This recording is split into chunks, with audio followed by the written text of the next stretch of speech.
Salut à tous et bienvenue sur Mba Media. Aujourd'hui, nous allons décortiquer les discours des trois candidats à la présidentielle du Cameroun en 2025.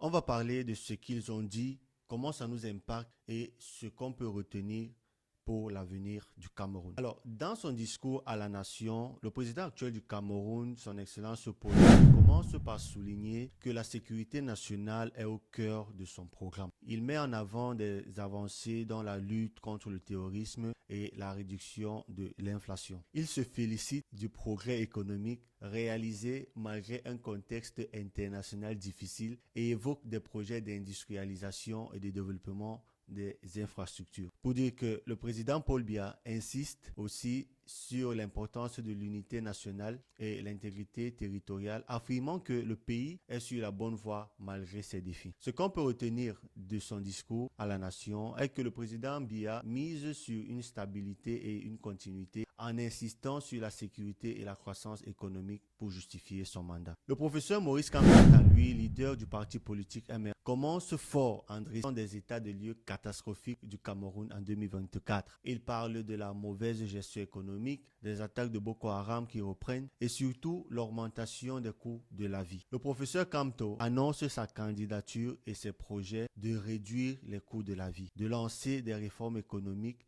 et de lutter contre la corruption.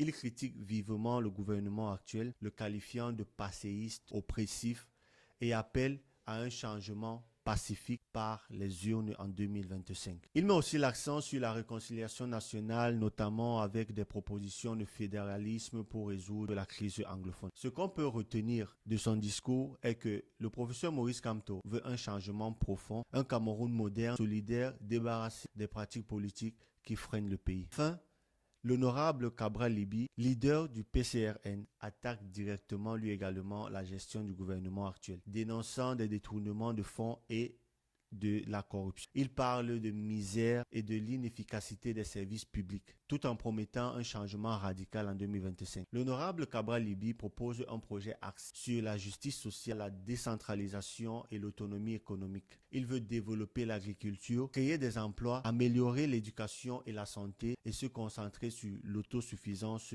locale. Il appelle à une mobilisation populaire pour le changement profond, tout en rendant hommage au sacrifice de nos forces de l'ordre. Ce qu'on peut retenir de son discours est ceci. L'honorable Cabral Libi veut un Cameroun où les jeunes auront des opportunités, un pays qui mise sur ses ressources locales et qui met fin à la corruption. Alors, qu'en pensez-vous? Chacun de ces discours a ses points forts et ses promesses. Le président Biya mise sur la stabilité. Le professeur Kamp, lui par contre, mise sur les réformes radicales. Et l'honorable Cabral Libi veut redonner le pouvoir au peuple. Mais pour nous, les jeunes, l'enjeu, c'est de prendre en main notre futur. Et cela commence par établir sa propre carte d'électeur. N'oublie pas de donner ton avis en commentaire, de t'abonner en Mba Media si tu ne l'as pas encore fait et surtout de partager cette vidéo afin que tous soient informés de ce que nous proposent ces trois candidats aux élections présidentielles 2025 au Cameroun. Quant à moi, je vous dis à la prochaine pour une prochaine vidéo sur Mba Media. Heureuse année 2025 à tous.